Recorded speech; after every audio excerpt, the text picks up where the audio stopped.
extra mile to make India a better nation. He also won the Best Performing IT Minister Award for the year 2020 and the Audi Ritz Inspirational Icon of the Year Award in 2015, which are just a few of his countless other accolades. Now, sir, with great anticipation and excitement to learn from you, as they say, the stage is yours. Thank you, Divya. Thank you to the entire team of the India Harvard conference for having me, for inviting me to be the keynote speaker. Before I get into turbocharging India at 2030, let me start off by talking about the most successful startup of independent India in the last 75 years. That is the young state of Telangana. We are, in fact, the state of Telangana, which is the youngest and the newest state in India today. We're just about 80 years old, and we were formed after a protracted struggle for over several decades. Fortunately for us, and fortunately for the people of Telangana, the leader who led the agitation, who understands and embodies the aspirations of the people of Telangana, has been chosen by the people as their chief minister. Now he's been elected twice by the people, once in 2014, another time in 2018. Our chief minister, Shri KTR Garu, is a grassroots man. He is absolutely solely focused on getting the fundamental aspirations and fundamental needs of the people right. He believes very firmly, and we as a government also believe very firmly, on the 3I mantra: innovation, infrastructure, and inclusive growth. Now, innovation in today's technology parlance, in today's world, typically is equated with startups. But I believe innovation is about questioning and challenging status quo. Innovation is about disruptive thinking. Innovation is about challenging why things have to be done in a certain way. In India, we've all been conditioned to think, to not question, not to think, but to not question status quo, not question traditions, not question practices, well-laid procedures, etc., etc. But unless we bring in that element of disruption in our thinking, things will not change. So therefore, when I say innovation, I don't just mean innovation in the technology space. I mean innovation on numerous fronts that have been accomplished in Telangana. Now, let me list down a few of those innovations that have happened in the last 8 years. When we started our journey as a new state, our Honorable Chief Minister, who believes in data, who believes in making decisions based on data sciences, wanted to have a base data to sort of lay out a plan for development and welfare. Unfortunately, because of how government functions in silos, we've never had a unified kind of a data structure. So we embarked on a very, very ambitious, first of its kind initiative in India, called as a comprehensive household survey. Across the length and breadth of Telangana, the 40 million people, the 4 crore people who are segregated into about a crore households, 10 million households, have been asked to stay put in their homes. And the government teams, government had formed a number of teams, and they actually went about in the course of one single day, 24 hours, in conducting this socio-economic survey and collecting the much needed data. Now, today, that data has become a gold mine. Now, that has formed the basis for all the decisions the government of Telangana has taken over the last 7.5 years. One other thing I would like to point out, because our Honorable Chief Minister keeps reiterating this, all sort of nonsense flies in the absence of good data. When you have good data, when your data is sanitized, when your data is clear, then the decision making also becomes that much more lucid. When I say decision making across and policy making across number of verticals. As Minister of Industry, I can proudly tell you, back in 2014, November, our government came out with first legislation in Telangana. It is called as the TS iPass. Now, the TS iPass, like the Easy Pass in US, what it stands for is Telangana State Industrial Project Approval Self-Certification System. What does that mean? What are the salient features? How is it different from any other industrial policy in other states in India. It is extremely radical in thinking. It has revolutionized the way clearances are given in India for any state. Let me just lay out a few salient features of the policy. If you were an investor, a prospective investor, and wanting to invest in the state of Telangana, you do not need a clearance from the government to start constructing your factory. If you have a piece of land, you can start from day one without even talking to the government, without even talking to the local government, the municipality or the Gram Panchayati. This you will not hear anywhere in India, because we are reposing faith in our investor, because we believe that when an investor is investing for the long term in any given province or any given geographical location, they would have done the due diligence. As long as they certify as being in compliance with the law of the land, we take them at face value, we take their word at face value, and we provide all assistance. But for regulatory purposes, of course, we request them that they apply once they start construction of their factory. Simultaneously, we request them to submit an application online on the TS iPass portal. What do we do when we get the application? We, by statute, backed by legislation, we promise all clearances in less than 15 days. If we do not deliver on the 15-day promise, by statute, it's a deemed approval. It's a deemed yes on the 16th day. No state in India will tell you this. On 16th day, another very interesting thing also kicks in. To bring in accountability, to bring in our own 2 cents to the table, we also have incorporated a very, very interesting element. We said, if we find the officer or the bureaucrat responsible for the delay in causing any delay over the 15-day mandatory period, we will penalize that bureaucrat or that officer to a sum of rupees 1,000 per day. Again, no state in India will tell you this. In fact, a couple of years ago, I was in US. I met with the chairman of KPMG, and I was explaining to him that no state in India has a policy as unique as this. He smiled and he said, no state in the United States also has a policy as unique as this. So that goes to show you what kind of policy making Telangana has been involved in on the industrial front. This policy, the TS iPass, has propelled us to the top of the league on the ease of doing business rankings in India, among all Indian states. These are rankings given by Government of India and the World Bank together.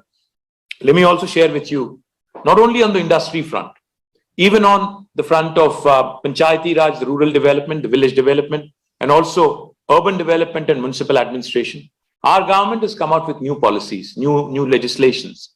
And these legislations are, again, innovative and path-breaking.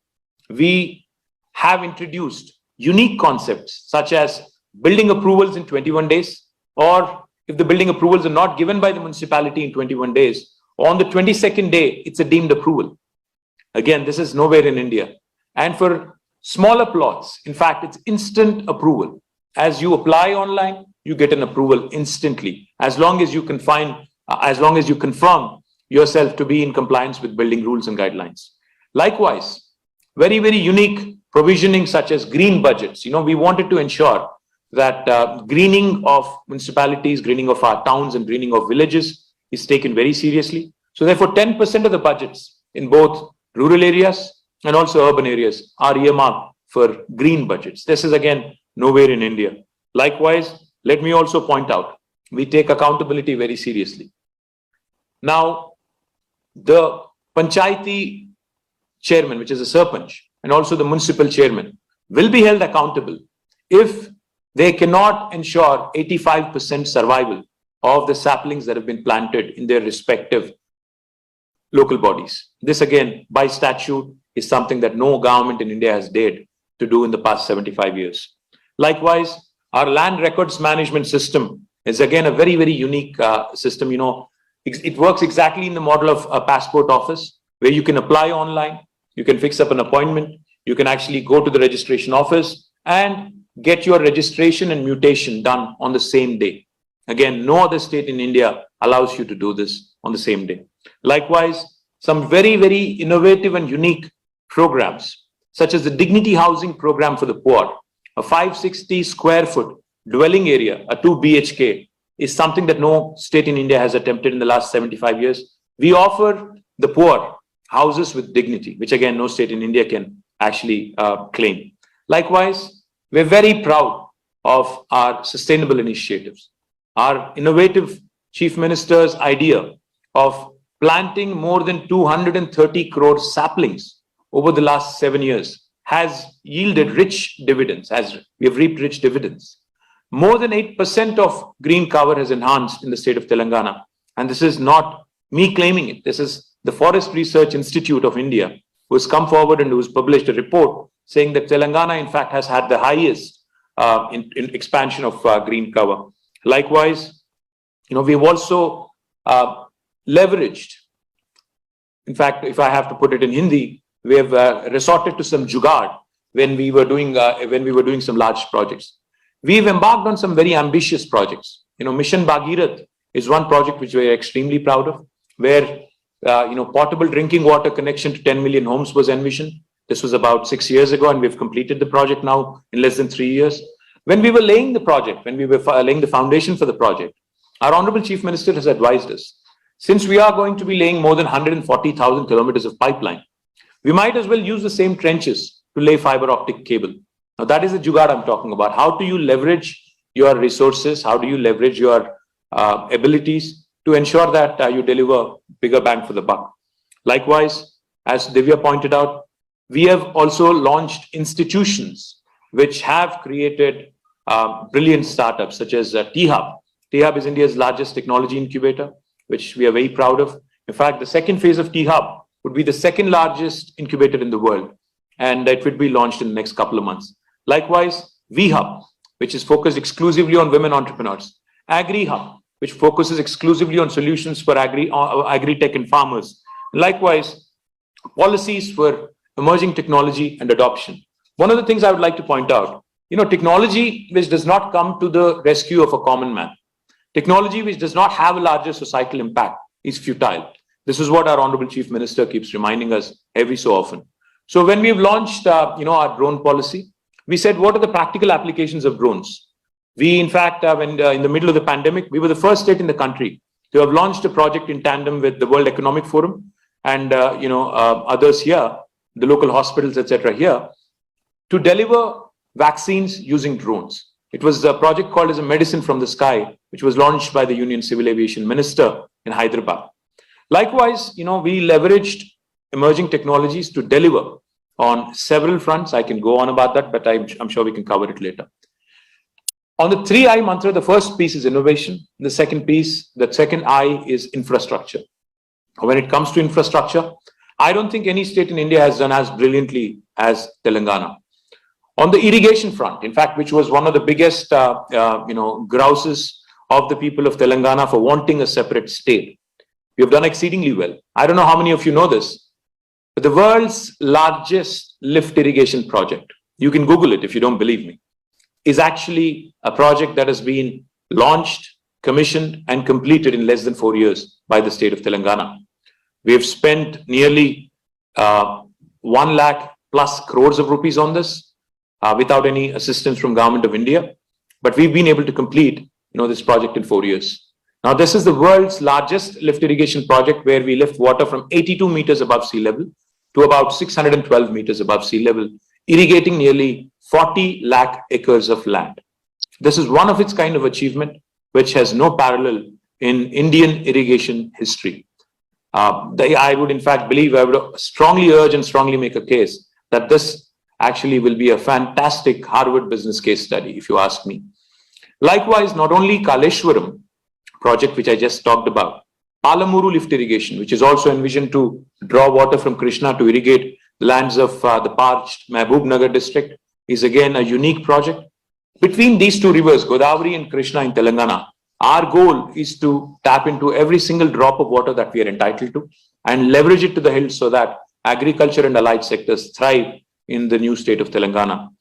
Not only the large rivers, we also focused on lakes. We have more than 46,000 lakes and tanks in the state of Telangana. In fact, we launched a program in a mission mode called as Mission Kakatiya.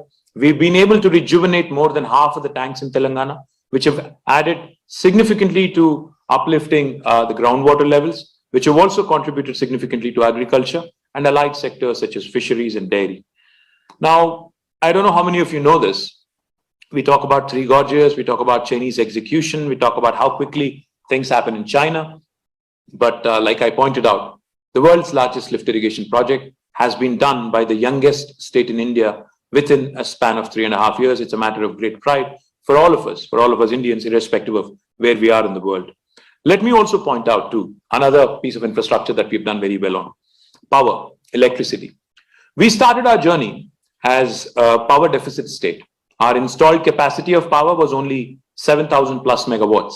But in the last few years, our Honorable Chief Minister, with a single-minded focus, has been able to raise the installed capacity, increase the installed capacity to more than 16,000 megawatts.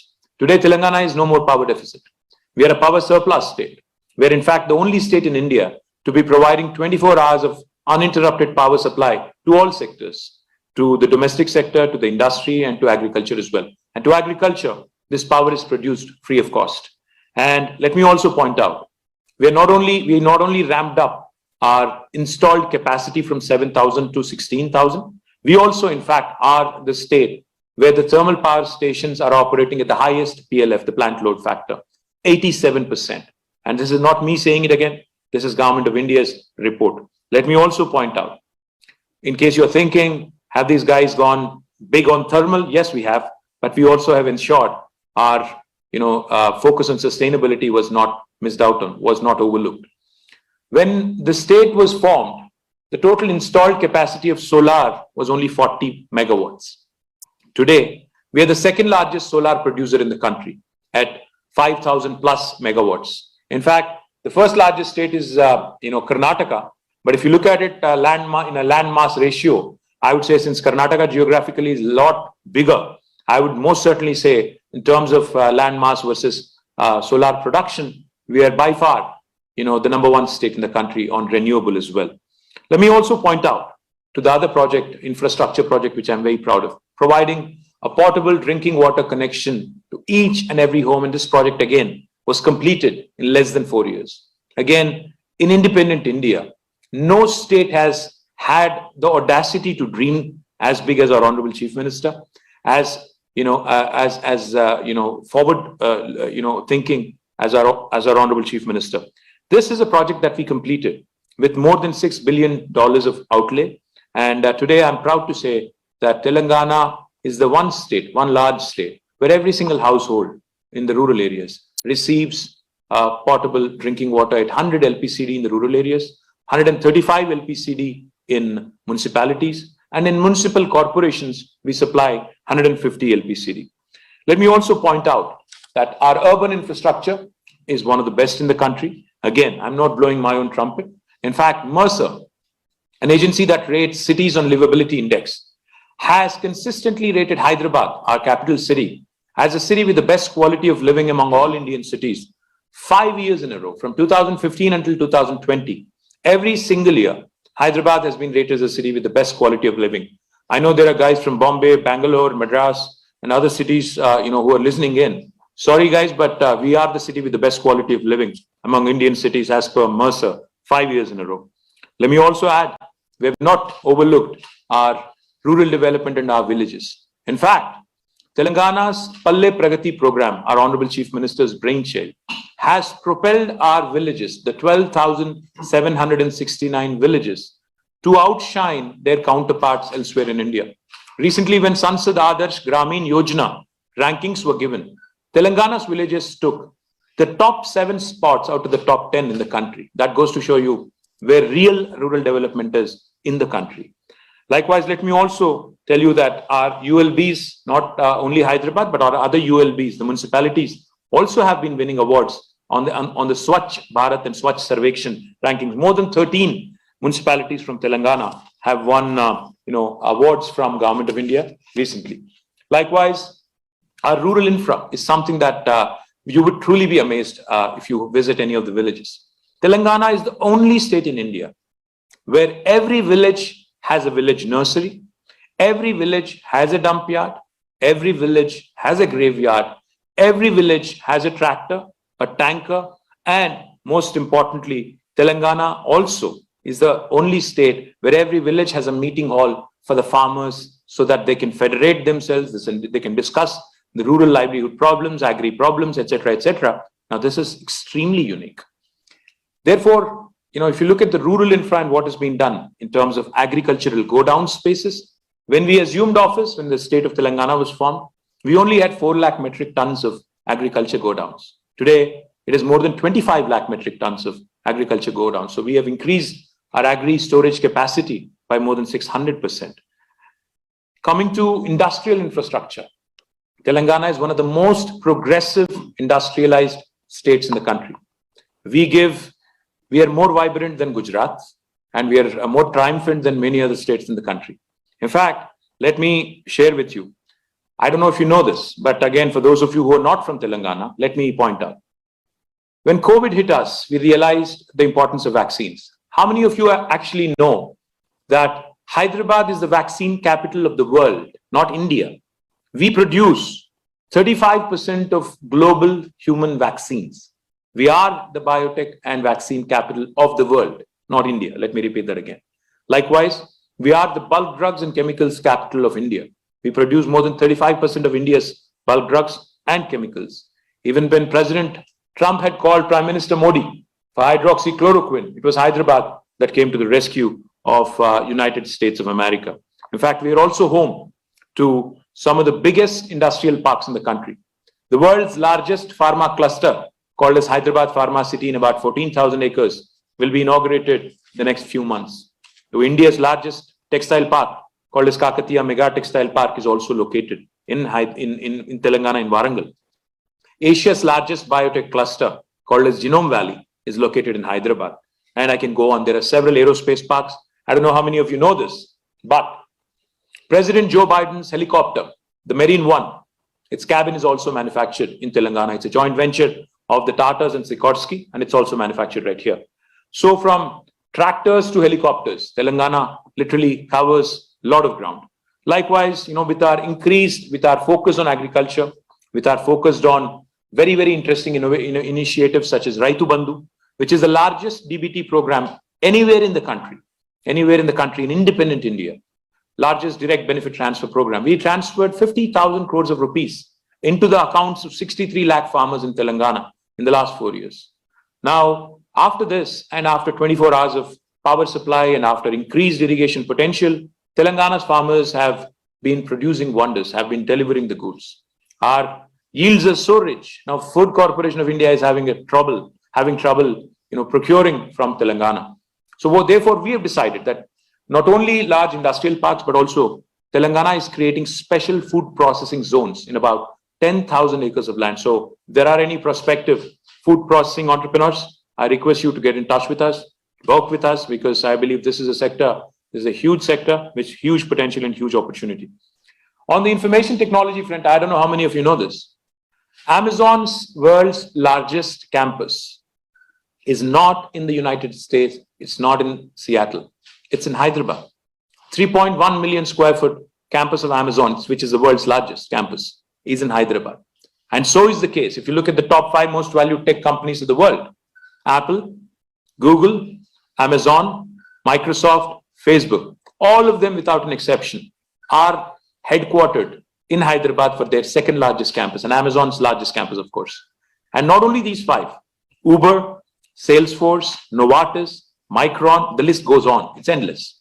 All of these companies, many of these, in fact, I would say 90%, have come up in Hyderabad and thereabouts in the last 5 to 6 years. That goes to show you how progressively Telangana has been advancing on the IT and industry front. Now, the third I talked about in the infrastructure, innovation, and inclusive growth piece, which I think is extremely important for a diverse nation like India, is inclusivity. A fine balance of development and welfare has been the hallmark of Telangana and its administration. A fine balance of CapEx, capital expenditure, and high spend on welfare has been the hallmark of Telangana. Agriculture and allied sectors have been thriving in Telangana, but the industry and IT also have been flourishing in Telangana. For those of you who are students of rural livelihood, let me tell you, there are 5 revolutions that are unfolding in Telangana as we speak. A green revolution, with agriculture thriving and prospering. A blue revolution with our aquaculture doing extremely well with our Fisheries Department doing extremely well. A white revolution with our dairy development and dairy corporation doing extremely well. And a pink revolution with our, meat processing industry also doubling its capacity in the last 5 years. And another revolution that's in the offing is the yellow revolution. And that is the oil palm industry. Edible oils are going to be an exciting space to be in. Telangana today is the leader in India in taking in the lead. We are going to be cultivating a few million acres of land. We are going to bring in about a few million acres of land in oil palm cultivation. Let me also quickly point out, in case you're wondering if TSI Pass has really worked, if our policies have really worked, more than $30 billion of investment has been attracted by Telangana in the last 7.5 years. We have created more than 1.6 million direct jobs and at least 2 times that of indirect jobs. More than 18,000 plus projects have been given approvals in less than 15 days. And our IT sector continues to grow rapidly and give the rest of the states in India a run for their money. When we assumed office in Telangana, our IT exports were about 57,000 crores. Today, they are at 1,45,000 crores, growing at a compounded, with a CAGR of more than 12%. Now, let me also point out our employment in IT sector. When we assumed office, it was 3 lakh people. Today, it's more than 6.3 lakh people, more than double. Also, let me point out quickly, we have started taking IT to tier 2 towns. We are not centralizing IT in Hyderabad alone. We started developing 8 new IT hubs in tier 2 towns, such as Khammam, Nalgonda, Mahbubnagar, Warangal, Karimnagar, Nizamabad, etc., etc. Let me also quickly point out, the state has had a terrific record when I say inclusive growth. The state has a terrific record on law and order because we have been very inclusive, in terms of our approach, not only, in terms of policy, but also in letter and spirit. And therefore, the state continues to attract investments, continues to grow. Let me also quickly, point out, as a result of this able leadership and stable governance, stable and dynamic governance of our Honorable Chief Minister, Shri KTR Garu, Telangana has been a champion. Why do I call Telangana the most successful startup in independent India, of independent India? The reason being, our per capita income when the state was formed was about 1.27 lakh rupees. Today, 7 years later, our per capita income is 2.37 lakh rupees. It's almost doubled. We are, in fact, let me also add, our GSDP, and this is RBI's report, not mine. Our GSDP was about 4.5 lakh crores when we started our journey as a new state. Today, it's at 9.8 lakh crores. So 94% or more increase. Let me also tell you, Telangana forest cover has improved by 8%. We are 11th largest state in India geographically. We are 12th largest state in India population-wise. But according to RBI, we are the 4th largest contributor to Indian economy. We are only 2.5% population of India, but our contribution to GDP is 5%. So that shows you that Telangana is literally punching double to its weight. Now, that is the reason why I call Telangana a fantastic, startup, a most successful startup in independent India. Let me also quickly touch upon some health initiatives such as Basti Dawakhanas in our urban areas, T-diagnostics, because diagnostics has become extremely important. Every single district headquarters today in Telangana offers more than 57 radiological, pathological, tests free of cost to the people of the state. And we are very proud of it. Dialysis solutions, ICUs, medical colleges in each and every district headquarter, super specialty institutions, and most importantly, using and leveraging technology to the health. Digital health profile is a project that I'm extremely upbeat about and proud of. Electronic health records. We will again be leading the country from the front. And I'm very, very proud of this initiative as well. And we are also launching several other initiatives on education, which I'll not go into because of paucity of time. Now that brings me to the topic. Now, how do we turbocharge India? What do we do to basically turbocharge India by 2030, like you asked? I would simply say what Telangana has done in the last 7 years, if that can be replicated across India over the next 8 years, I think we would have done our job. I think we would have, achieved 10 trillion economy. I think that is the ambitious goal, but I think that's imminently doable, provided we replicate what has been done in Telangana, the holistic, inclusive, all-round development that is Telangana has accomplished. Now, we also need, of course, for Telangana model to be replicated across India. We also need to identify some fundamental structural reforms that need to be hastened. Let's ask ourselves a few questions, because most of you are Indian diaspora, I'm imagining, therefore, let's ask ourselves a few introspective questions. Why is it that India, in spite of being one of the largest cotton producing nations in the world, lags behind not only China, but also Sri Lanka, Bangladesh, in terms of textile production and garment production and apparel production? Why is it? We need to answer that. Why is it that in spite of us being one of the largest consumers of medical devices and medical goods and supplies, we import 78% of our med devices? Why is it that our medical supplies manufacturers claim that it is cheaper to import from China than to manufacture gloves and masks in India? What are these structural impediments that are causing this unfortunate situation? Why is it that India as a country could not build a semiconductor fab in 75 years when smaller countries like Taiwan, Singapore have been able to do it successfully, not one but several of those? Why is it that we cannot optimize our resources, our electricity, for example? We have a total installed capacity in India of 4 lakh megawatts. Our total need is only 2.5 lakh. But how is it that we still have unelectrified villages? How is it that we still have power outages? Why is it that we still cannot provide quality power to every single household, every single industry, to every single farmer in the country? Why can't we optimize our resources? Why is it that in spite of having 70,000 TMC of water in various rivers and water bodies in India, we still are not able to give a portable drinking water connection to each and every home and irrigate the 40 crore acres of irrigable, arable land in India? Why do we still have famines and droughts in some regions and floods in others? Why can't we optimize our resources? Why can't we focus and work together as a country?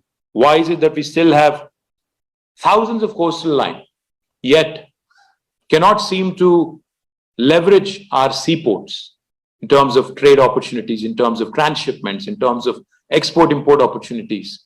How is it that India, a country which is the second largest in the world in terms of population with huge coastline of thousands of kilometers, languishes behind Singapore and Hong Kong, which are small island nations in terms of, the handling capacity of the port?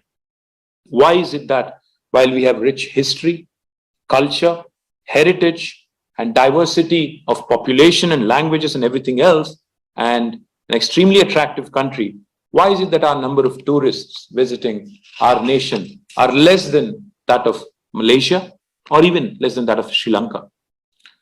Where did we miss the boat?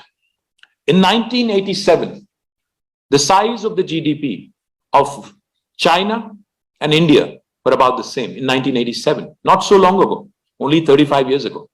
And today, Chinese are almost 5 times bigger than us. We are at 2.3, thereabouts, 2.3 trillion, I think, or 2.4 trillion. They're nearly 16 trillion. 5.5, I would say, in fact, I am poor at math, so I think it's much, much larger. Now, if we are able to answer these questions, if we are able to ask ourselves these questions, answer these questions, some of the answers I think I possibly will throw up. For India to, kind of turbocharge itself, the first and fundamental thing we ought to realize is that our biggest strength is our human capital, our think force, which is highly underleveraged. Our Indians, our Indian diaspora has taken the world by storm. Today, Google is headed by an Indian. Microsoft is headed by an Indian. Twitter is headed by an Indian. IBM is headed by an Indian. The list goes on. Adobe is headed by an Indian. But unfortunately, we have not been able to come out with world-class products from India. That is something that we ought to focus on. How do we ensure that entrepreneurial culture is kick-started from a very early stage, from our high schools? How do we do that? How do we ensure that we think on scale? If we really want to compete with large manufacturing countries like China, We cannot be thinking of small industrial parks. We have to think of mega industrial parks. We have to think of mega pharma cities, mega textile parks, etc., mega automobile parks, etc. We also have to start leveraging our economy. How is it that Canadian pension funds are used to fund infrastructure projects in India, while Indian pensioner funds are actually languishing in the banks and safe fixed deposits? This whole conservative thinking needs to be relooked at. How is it that we can think big, in terms of optimizing our resources? We need to start acting as a team. We cannot be saying Sabka Saath, Sabka Vikas. It can't just be a slogan on the paper. It has to translate into action. States have to learn from each other, adopt, and not reinvent the wheel all over, most importantly. And in summary, again, I think I'm running short on time as well. In summary, I would believe that we can make it to the 10 trillion economy in 2030, provided we think ahead, plan ahead, make some bold decisions, take some bold decisions, bold reforms, and create a future-ready policy framework, which will act as an enabler, irrespective of who is at the helm of affairs. Now, that is extremely important. We cannot wait for somebody else to dictate terms to us. There was a saying at one point in time, what Bengal does today, India does tomorrow. Today, I can proudly say, as a Telangana citizen, as a public representative of Telangana, what Telangana does today, India does tomorrow, and therein lies, turbocharging the country, turbocharging India. And why do I say this? I can proudly say this because whatever we've done in the last 7.5 years, a lot of these schemes have been emulated by several other states, 11, 12 states, and even Government of India. The DBT scheme I talked about, Raitu Bandhu, has inspired Government of India to launch its own. In fact, not just inspired, but I think somehow forced Government of India into launching PM Kisan. When we launched Mission Bhagirath, the potable drinking water connection to each and every home, it looked audacious, it looked bold, but it has now forced Government of India into launching Har Ghar Jal. When we launched our irrigation projects with a missionary focus, Mission Kakatiya, Kaleshwaram, and Palamuru lift irrigation, it has now forced Government of India to launch a Jal Jeevan mission to optimize water resources. When we launched TSI Pass 7 years ago, today Government of India is thinking about a One India portal, One Invest India portal, which I think is, again, taken a lot of inspiration from TSI Pass. When we launched urban lung spaces, large urban parks, now Government of India again has drawn inspiration and has come out with its own version calling them Nagar One. We are proud to be contributing to the nation. We are proud to be contributing to my lovely country, India. And if only the rest of the country can emulate Telangana, and I say this with a lot of pride, I think we will be turbocharging in India by 2030. And I'm open to any questions, any comments, any suggestions. Thank you very much for this opportunity. Jai Hind, Jai Telangana.